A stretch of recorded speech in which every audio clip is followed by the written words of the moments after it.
அனைவருக்கும் வணக்கம். இன்றைய ஜோதிட துளிகள். நம்ம வீட்டில் எப்போவுமே நம்ம சுத்தமாக வச்சுருப்போம். அப்படி என்னதான் சுத்தமாக வச்சுருந்தாலும் ஒரு மாதிரியான ஸ்மெல் அப்படி வரும். அது என்னென்னா, நம்ம வீட்டில் அடிக்கடி பிரச்சனை வரத்துக்கும், சண்டைகள் வரத்துக்கும், நிறைய வீண் செலவுகள் வரத்துக்கும் உண்டான அறிகுறிகள் தான். உங்களுக்கு அதை மாதிரி ஒரு தேவையற்ற ஒரு துர்நாற்றம் ஏற்படும். அப்போ நீங்களே அதை நோட் பண்ணிக்கலாம். உங்களுக்கு நிறைய தேவையில்லாத வீண் செலவுகள் வருதுன்னாவே இதை மாதிரி உங்களுக்கு வீட்டில் ஒரு சின்ன ஒரு சிம்டம்ஸ் காட்டும். அதை நீங்கள் போக்கிறதுக்கு என்ன செய்யணுன்னா, வீட்டில் பச்சை கற்பூரம் வாங்கி சாமி அறையிலையும், நீங்கள் வீட்டில் பணம் வைக்கின்ற இடத்துல பீரோலையும் வைங்க.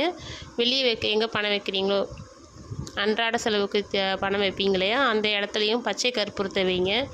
ஏலக்காயும் வாங்கி வைக்கிறது மிக நன்று. அதை விட தினமும் காலையில் ஏஞ்சோட சகஸ்ரநாமம் உங்களுக்கு தெரிஞ்சால் சொல்லுங்கள். அப்படி இல்லைன்னா நீங்கள் ரெக்கார்டை ஆன் பண்ணி விட்டு அதை நீங்கள் ஆன் பண்ணி விட்டு அது நீங்கள் நல்லா உன்னிச்சு கவனிக்கணும். ஏன்னா நீங்கள் பாடுறதுக்கு கூடயே பாடுற மாதிரி நீங்கள் போட்டுவிட்டு நீங்கள் உங்கள் வேலையை பார்க்குறது மட்டும் அதுக்கு தீர்வு ஆகாது.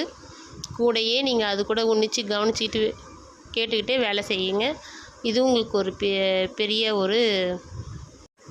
பெரிய மாற்றத்தை ஏற்படுத்தும். சரிங்களா?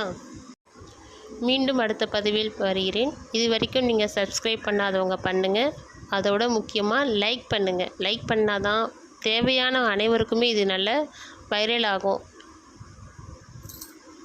நீங்கள் உன்னிச்சு உங்களுக்கு நீங்கள் கேட்க உங்களுக்கு நிறைய தேவையான பதிவுகள் நிறைய கிடைக்கும். உங்களுக்கு என்னென்ன டிப்ஸ் வேணும், என்னென்ன ஜோதிட கேள்விகள் வேணுன்றதை உங்கள் கமெண்ட்ஸில் கண்டிப்பாக போடுங்க. நான் கண்டிப்பாக அதுக்கான பதிலை நான் கொடுக்குறேன். நன்றி, வணக்கம்.